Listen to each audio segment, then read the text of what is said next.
आज 22 जनवरी है और 8-9 दिन बाद मोदी सरकार का इस कार्यकाल का अंतिम बजट प्रस्तुत होने वाला है। क्या उस बजट में इश्यूज हैं? हम विस्तार से उनके बारे में समय समय पर अपनी बात करते आए हैं, पर आज जो इश्यू हम आपके सामने लेके आए हैं वो देश पर कर्ज की स्थिति, द डेट ऑन इंडिया। और ये कर्ज की स्थिति इतनी भयानक बन चुकी है, मैं जो आंकड़े आपके सामने रख रहा हूं, कि आपको जान के ताज्जुब होगा कि हम में से बैठा हुआ प्रत्येक व्यक्ति, हमारे ऊपर 1,09,000 रुपए का कर्ज है, जो हमने नहीं लिया है। आपने नहीं लिया 1,09,000 का। हमारे बिहाफ पर भारत सरकार ने हमारे ऊपर 1,09,000 रुपए का कर्ज चढ़ाया हुआ है प्रति हिंदुस्तानी पर। पहले कितना था, कितना 9 साल में बढ़ा है, सारे का आंकड़ा लेके आया हूं। आपके और मेरे और कोई भी विवेकशील व्यक्ति के मन में ये जरूर आएगा कि भाई कर्ज लिया है तो आर्थिक विकास के कार्यों में लग रहा होगा, पर ये कर्ज आपके मेरे ऊपर 1,09,000 रुपए का कर्ज तो है, पर इस कर्ज का फायदा हमें नहीं मिल रहा, क्योंकि जो ग्रोथ मॉडल है देश का वो के शेप्ड रिकवरी मॉडल है। के अंग्रेजी में जो शब्द है ना, के मतलब हम जो ग्रो कर रहे थे नोटबंदी के बाद नीचे आए, गलत तरीके से जीएसटी लगाने से और नीचे आए, तालाबंदी के बाद फिर और नीचे आए, पर फिर जो बढ़े वो सिर्फ वो लोग बढ़े जिनकी डिटेल्स अभी 4-5 दिन पहले ऑक्सफैम की रिपोर्ट में आया कि हिंदुस्तान में, ये ताज्जुब की बात है कि हमारे देश में 5% जो लोग हैं उनके पास 60% संपत्तियां हैं, और जो बॉटम 50% जो लोग हैं देश के 140 करोड़ में से मैं गणना करूं तो जो 70 करोड़ लोग जो नीचे वाले हैं उनके पास मात्र 3% देश की संपत्तियां हैं। तो 5% अगर मैं कैलकुलेट करूं तो 140 का मतलब 7 करोड़ लोगों के पास देश की 60% से ज्यादा संपत्तियां हैं। और ऐसा नहीं है कि ये लोग जो जिनके पास 5%, जिनके पास 60% से ज्यादा संपत्तियां हैं वो देश को ज्यादा कर देते हो, ऐसा नहीं है। कर, हम जो बॉटम 50% के लोग हैं, जो मिडिल इनकम ग्रुप और लोअर इनकम ग्रुप है, अगर हम कर की बात करें तो जीएसटी में हमारा कंट्रीब्यूशन 64% है। मतलब जो बॉटम 50%, जो 3% देश के एसेट्स को होल्ड करता है, वो देश के जीएसटी में 64% पैसा देता है, और जो 5% जो देश के 60% संपत्तियों को होल्ड करता है, वो जीएसटी में उनका कंट्रीब्यूशन मात्र 3% है। 3%, जो फर्स्ट 10% जो देश की जनसंख्या। तो ये जो के शेप्ड रिकवरी मॉडल है, इसमें जो मोदीनॉमिक्स है उसके लिए हम यही कहेंगे, rising debt, rising unemployment and rising inequality. जबकि राइज किसका होना चाहिए था? जीडीपी का। राइज किसका होना चाहिए था? पर कैपिटा इनकम का। राइज किसका होना चाहिए था कि हमारी रेटिंग जो हंगर इंडेक्स में है वो हमारी रेटिंग मतलब बढ़नी चाहिए थी, नीचे आनी चाहिए थी। तो कुल मिला के जो आज की जो प्रेस वार्ता है वो देश की डेट के ऊपर है। अब मैं विस्तार से एक एक बिंदु, जो मैंने मुख्य बिंदु आपके सामने रखे, विस्तार से एक एक बिंदु पर अपनी बात कहूंगा।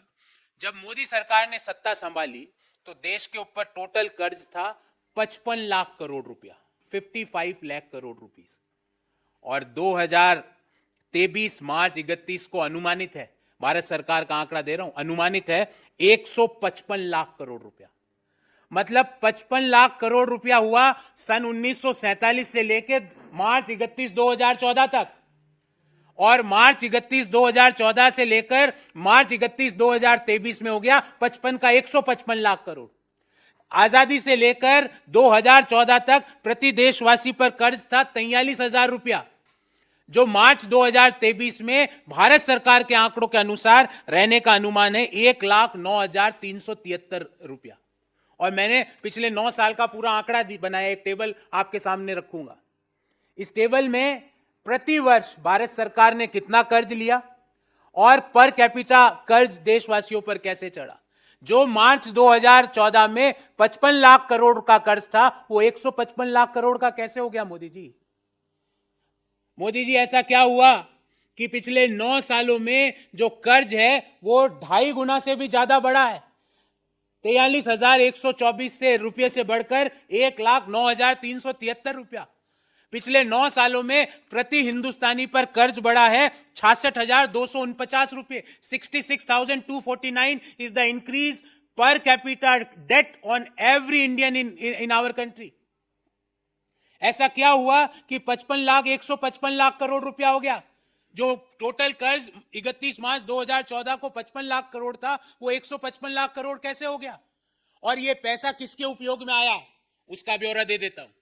मैंने कई बार राइजिंग अनएम्प्लॉयमेंट की बात करी, मैंने कई बार इस पटल से राइजिंग पॉवर्टी की बात करी कि आज हिंदुस्तान में दुनिया में सबसे ज्यादा गरीब हमारे देश में निवास करते हैं।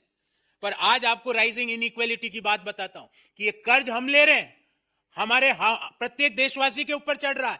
1,09,373 रुपया हम में से प्रत्येक हिंदुस्तानी पर चढ़ गया, पर उस कर्ज का फायदा हमें नहीं मिल रहा। फायदा मिल रहा है चंद लोगों को जिनकी वेल्थ बढ़ रही है, बाकी सब लोगों की वेल्थ कम होती जा रही है।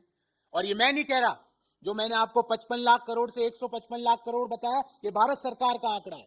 जो मैं अब आपको ऑक्सफैम की रिपोर्ट के अनुसार पढ़ के सुनाता हूं कि देश के 5% अमीर लोगों के पास देश की 60% से ज्यादा संपत्ति है, और नीचे के 50% लोगों के पास देश की मात्र 3% संपत्ति है, 3% वेल्थ है। पर ये नीचे के 50% जिनके पास 3% वेल्थ है, वो जीएसटी देते हैं, देश की 64% वहीं से आ रही है। और जो ऊपर के 10% अमीर लोग हैं, जिनके पास देश में की 70-80% की वेल्थ है, वो जीएसटी देते हैं मात्र 3%। मतलब अगर 100 रुपए जीएसटी इकट्ठी होती है, तो जो नीचे के 50% लोग हैं, उनकी तरफ से 64 रुपए इकट्ठी होती है। और जो वेल्थी लोग हैं, जिनके पास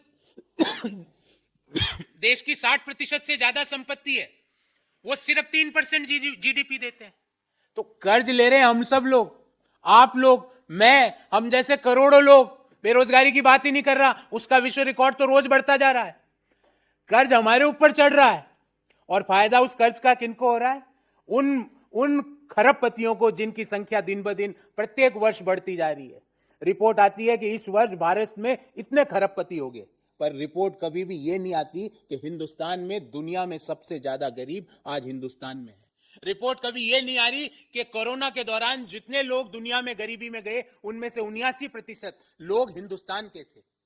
तो ये के शेप्ड जो मॉडल है, जिसने high debt, high unemployment, high inflation and high inequality, जबकि हाई क्या होना चाहिए था? High per capita income, high GDP, high rankings on the global platforms, वो हाई होना चाहिए था। वहां पे हम रोज नीचे गिर रहे हैं, और हमने बढ़ा किसको रहे हैं? प्रति व्यक्ति कर्ज को, जो पिछले 9 साल में 2.5 गुना से ज्यादा बढ़ गया। और अगर हम कुल कर्ज की बात देखें, तो कुल कर्ज देश के ऊपर 2.25 गुना ज्यादा बढ़ गया। अब आप कहेंगे साहब कर्ज तो कोई भी देश पर बढ़ सकता है, इसमें क्या है? उसका भी अध्ययन करके आपके सामने लाया हूं कि अगर हम हमारा कंपैरिजन हम जैसे इमर्जिंग इकोनॉमीज से करें, हमारा जीडीपी के अनुपात में हमारा कर्ज है 83%, 83% debt as a percentage of GDP. और दुनिया की इमर्जिंग इकोनॉमीज, क्योंकि भारत एक इमर्जिंग इकोनॉमी है, जो आईएमएफ का आंकड़ा है, उनका प्रतिशत एवरेज आता है 64.5%।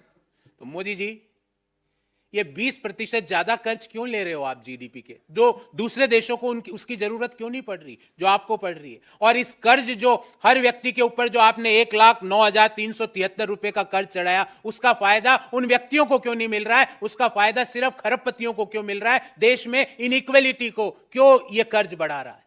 तो इस बाबत हमारे 3 सवाल है कि देश में जो प्रति व्यक्ति कर्ज 43,124 रुपये था 2014 में, वो 2023 में 1,09,373 रुपये, मतलब 9 साल में 2.53 टाइम्स क्यों बढ़ा? पहला सवाल। दूसरा कि आजादी से लेकर 2014 तक 55 लाख करोड़ कुल कर्ज, और 2014 से 2023 तक 155 लाख करोड़ कुल कर्ज, मतलब 2.25 गुना से ज्यादा की बढ़ोतरी क्यों हुई मोदी जी? नंबर 3 कि ये इस कर्ज का फायदा देशवासियों को क्यों नहीं मिल रहा है? क्यों हमारी देश का जो विकास का मॉडल है वो के शेप्ड है, वो वी शेप्ड? दुनिया के सारे देश कोरोना में नीचे आए, पर सभी पूरी पॉपुलेशन ऊपर उठी। पर हमारे यहां हम नीचे तो सब आ गए, पर ऊपर सिर्फ खरबपति उठ रहे हैं, हम लोग नहीं उठ पा रहे हैं। तो मोदी जी, ये के शेप्ड रिकवरी इकोनॉमिक मॉडल को कैसे बंद किया जाएगा? क्योंकि 50% पॉपुलेशन जो कि मात्र 3% वेल्थ को ओन करती है, पर जीएसटी देश का 64% वो देती है, ऐसा क्यों?